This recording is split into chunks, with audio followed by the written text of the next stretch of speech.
Hi everyone and welcome to my channel, 1/35 scale modeler. My name's Dean. I've got two accessory kits on my desk today. It's the Tamiya 1/35 scale German jerry can set, early type, kit number 35315, and the Panzer Kampfwagen 4 on vehicle equipment set 35185. Now, when we built a model, we've say got our Panzer 4 tank complete. So we've got the armour, tick. Done the camouflage, tick. The weathering's been done, tick. But then I suppose, do we need extra bits or spare equipment? And this is where I think these accessory kits really come into their own. So you've got the jerry can set and you've got the on-vehicle equipment set. Now I know none of these are complete models, but used together they can really help make that early war vehicle look more believable. Let's start with the equipment set on kit number 35185, which you've got there. So it's 35185, Panzer Kampf. And if we take this out,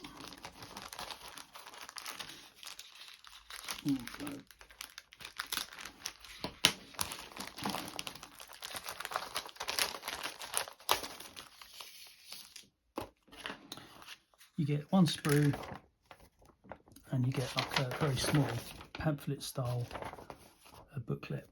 The kit includes accessories such as C-hooks, pry bars, spare track, shovels, axes, wire cutters, cleaning rods, turn equipment jacks and other stuff. And these can replace moulded details or simply be placed in a box or on the tank or around it to create that maintenance scene. It just adds further interest.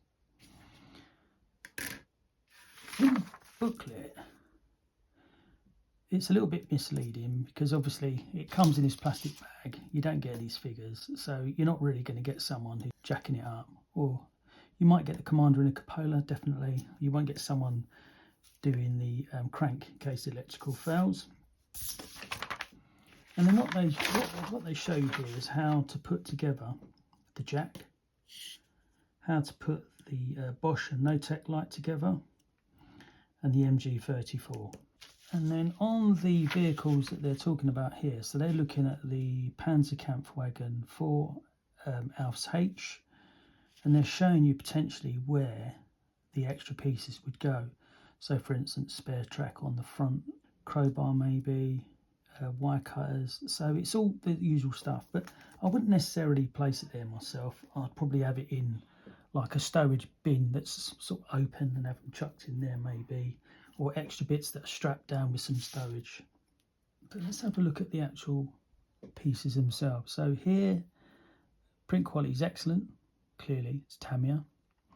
So yeah, you've got your wire cutters, you've got your shovel, you've got your pry bar. Pry bar is quite detailed actually because it actually has some kind of wrench capacity there. It's got tone hooks, spare track. This is the barrel cleaning tool. You've got C-hooks. I think that's the block of wood that goes on the ground if it's soft when they're trying to jack a vehicle up. I think these might be sort of wrenches. You got another shovel here, another cleaning rod there. You've got some S-hooks here. There's your jack. You've got an axe. That's the crank handle. Looks like a fire extinguisher. No, yeah, there's your Notec light cover there. There's your lights there. So, you know, there's lots of detail there to be had. And then let's have a look at what every Panzer needs. They always need extra fuel. Now, the German jerry can is probably one of the most recognisable pieces of military equipment ever designed. In fact, I think this design was so good it was copied by the Allies during the Second World War. This kit does include some extra bits rather than just the jerry cans. So we get those out as well. So this, you get another little small booklet here, and it just shows how the jerry can goes together in two halves. You've got the handle and the filler cap. They show you how to put the jack together, the storage box, another storage box, some sort of convoy marker, tail light, Notec light. and that's the kit here. So you get 12 jerry cans in total. So these pop together. These are all the handles there. These are the lids. You've got your jack there.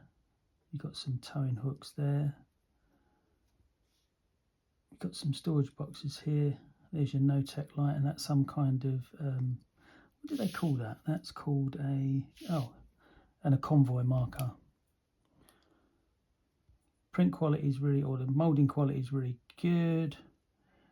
Not much cleanup required. I suppose when these two halves go together, you'll just need to make sure that the edges are nicely cleaned. But overall, good quality. You don't need to use all 12. 2 or 3 can be strapped to a vehicle. That's absolutely fine. And it's those little touches that are often all it takes. I mean, individually, they're just accessories, but together, they help transform a finished model into a vehicle being living and operating in field. I don't think these kits are about adding more plastic. I think they're about adding context. They're just small details that encourages the viewer to imagine the crew, the maintenance, the journey, and the story behind the vehicle. And for me, that's what turns this model into a scene.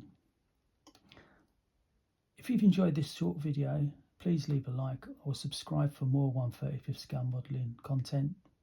And as always, thanks for watching.